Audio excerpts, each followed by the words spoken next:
আর বাড়ির যে আডা ভাঙানো একটা মেশিন আছে, চাকি আছে, এই চাকিটা ঘোরা আরম্ভ করে দিছে। সুবহানাল্লাহ। ও যদি কইতাম যে 500 করে টাকা দিব, কই সুবহানাল্লাহ, তাহলে অত রুবের চাল উঠে যেত। ভাই একবার সুবহানাল্লাহ কইলে আল্লাহ পাক রব্বুল আলামিন জান্নাতে একটা ফলের গাছ লাগায়া দেয়। প্রথম আসমান থেকে, এই জমিন থেকে প্রথম আসমান, এই ফাঁকা জায়গাটা আল্লাহ নেকিটা বইরা দেয়। তাও সুবহানাল্লাহ, সাইজ খালি এই ব্রহ্মপুত্র নদীর বাইরে নামতেছে, টানো আর ওঠে না। একবার শৈলের সুর খাড়ে কান্ত নেই হয়, শৈল খাড়ে যায়। আন্যরা যদি গরম হয় তাহলে ভাই গরম, আন্যরা যদি নরম হয় তাহলে ভাই হইতে ঘুমা। প্রচুর কি করছি। 3 নম্বর বার বাড়ির মধ্যে আসছে, আসার পর দেখে তাদের আড়া বানানো চাকরি এত সুন্দর করে ঘোরা আরম্ভ করছে। ওই চাকরি থেকে আড়া বাহির হওয়া ধরছে। আড়া বাহির হইতে হইতে ঘর ভরে গেছে, মাইজাল ভরে গেছে, উঠান ভরে গেছে, আর গুলি ভরে গেছে, সব কিছু ভরে গেছে। ভরার পর সাহাবী বলতেছে, ও রব্বুল আলামিন, আমি আড়াটা দিয়ে কি করব? তুমি যে আটা দিছো এটাই তো খেয়ে শেষ করতে পারবো না। এই বলে একটা লাল কাপড় দিয়ে ওই চাকরিটা ঘুরে দিছে, চাকরি বন্ধ হয়ে গেছে। নবীর কাছে গিয়ে বলে, ইয়া রাসূলুল্লাহ, হুজুর গো, আমার বাড়ির মধ্যে এমন একটা ঘটনা ঘটে গেছিল। আল্লাহর নবী বলে, তুমি কি করছো? আল্লাহর নবীর সাহাবী বলে, আমি একটা লাল কাপড় দিয়ে ঘুরে দিছি। আল্লাহর নবী বলে, ও সাহাবী, এই কাজটা তুমি কেন করলা? যদি তুমি না করতা, কিয়ামত পর্যন্ত আমি বলে যত উম্মত আমার আসতো, সব উম্মত গুলো তোমার এই আটা ভাঙানো চাকির আটা খাইতে পারতো।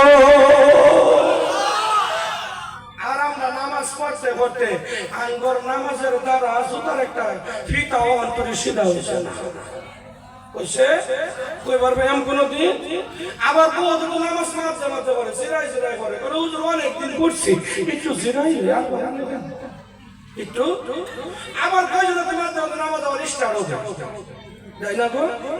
মাঝে মাঝে নামাজ আবার স্টার্ট হবে, ওটা মিশিং স্টার্ট হয়, পরে কয়েকদিন চলে, ঠিক আছে, এরকম নষ্ট হয়, পরে আমার চলে। আবার কয়জন আল্লাহর রহমত চিল্লাম মারবার যায়, বহুত আছে না, দুই জায়গায় কয়ে গেছিল করে চিল্লা মারবার গেছিলাম, মানে বাইকতে নিয়ত করে গেছে চিল্লা তোরে আরো জেতা রাখবো গার কোন গিয়া মারছে। আবার পরে জিজ্ঞাসা করে চিল্লা মাইরে থুই, চিল্লা মাইরে থুই। আরেকটা জিজ্ঞাসা, তুই নামাজ পড়ছ তুই এটা চিল্লা দিয়েছিলি? বলে হয় ভাই, 3 চিল্লা লাগাইছিলাম, আল্লাহ নামাজও রাখছে, মানে এটা লাগাইছে, নামাজও ঠিক করেছে, আর যেটা মাইরে থুইছে ওটা এরা কয়দিন নামাজ পড়ছে ঠিকই, নামাজ তো পড়ছে ভাই, খারাপ হয় না যায়। 3 চিল্লা লাগে কিছুগুলি আমির সাহেব অনুমান পাওয়া যায় মুফতি হয়ে গেছে, আছে না তুলারা সে আমির সাহেব কতটি খারাপ হয় না, আছে না? মসজিদের মধ্যে জামাত হয়ে গেছে, ইমাম সাহেব তলে বসে কোনোদিনও হাঁদে না যে হুজুর আমরা হিক বাড়াইছি একটু বয়ান করুন, কোনোদিনও হাঁদে না। হ্যাঁ দেখছুন যে 6 শিবা ঠিকছে, ভাবছে আমার মতন বড় বেড়া কাটা মসজিদও গিয়া কয় যা শাল চিল্লা লাগাইছ না, হ্যাঁ রে মসজিদ ও আমার কুতকুতি আমি সব কত এর বারান্দা ভাড়ে হেবেন বাইরিয়া আর কোন বাহির কোন ফতোয়া পাইছে যে 1 বছর চিল্লা না লাগাইলে মসজিদ ইমামতি করবার হতো না, কই পাইছে? আলিমের কথা বলবেন, তোমার জীবন চিল্লা লাগাইতে পারো, তারপরে আলিমের যে একদিন হোস্টেলের খাওয়ান খেয়ে পড়ে আইছে, তোমার তো হেডারটা মিডিয়া হারাবাইতে না। হ্যাঁ, আলিমের মাতবরি করো, তোমার মতন আমির সাথে আল্লাহ কিয়ামতের দিন আমার তো মনে হয় 2 ঘন্টা ফারাইয়া জাহান্নাম পড়টা জাহালাবো, তো উস্কিটাও দেওয়া হবে জানো যে জান্নাতের বারান্দা কিলো 4 মাস লাগাইছে লাগায়া। ভাই আমি বর্তমান শামসিল্লাহ খারাপ পাবেন না, আমি তবলিগকে খারাপ বলছি, একবার খারাপ কইছি, আমি কইতেছি কিছুগুলি তোলার আসে আমির সাহেবের কথা, বুঝুন কি কইছি? হ্যাঁ, আপনি 3 চিল্লা লাগান, 9 চিল্লা লাগান, আমার কোনো আপত্তি নাই।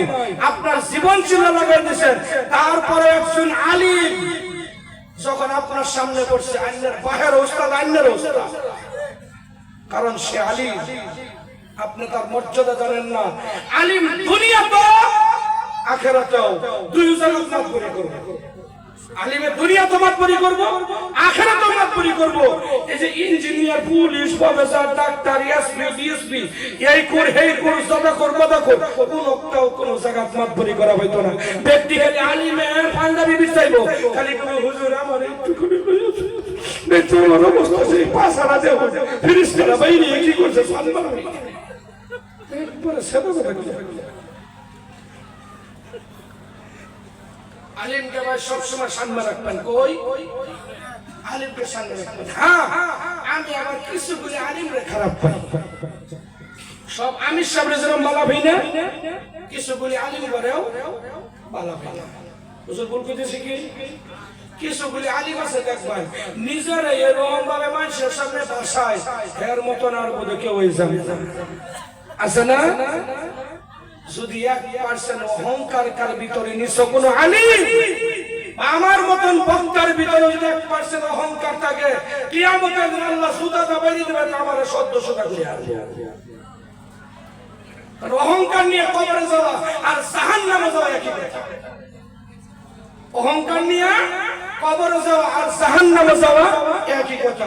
ভাই কারো ভিতরে অহংকার রাখবেন কি? ইনশাআল্লাহ রাখবেন, খারাপ পাবেন না। আমি নিজে দেখছি কিছুগুলি আমি যখন তেজপুর থাকতাম 6 বছর আশরাফি হাফিজিয়া মাদ্রাসায় আমি শিক্ষকতা করে গেছি। এই আমার বন্ধুগণ, তো আমি নিজে দেখছি এই মসজিদের মধ্যে আমরা সুরা থেকে তামিশা হইছে, খারবিটের আমরা একটা হুজুর আছি, 2 হুজুরের রাস্তায় বাদাম রয়েছে, আজকে আমি দিকে তো শেষ করে আসবো। মামর হচ্ছে 12 জন, একটা মামর নগাঁও টাউন থেকে গইরা মানুষ, হেরা 11 জন এক থালির মধ্যে খায় আর কি, 2 জন 3 জন করে বয়, এটা গইরা থেকে এক্সট্রা কিরকম পাজি পাজি। এটা আমি এটা হচ্ছে লুচ্চাপি। এটা কি? এটা হচ্ছে লুচ্চাপি। আবার কত পিসা বসে থাকবে, বেটেন দেখো মা আমারটা টিপবে জানো না,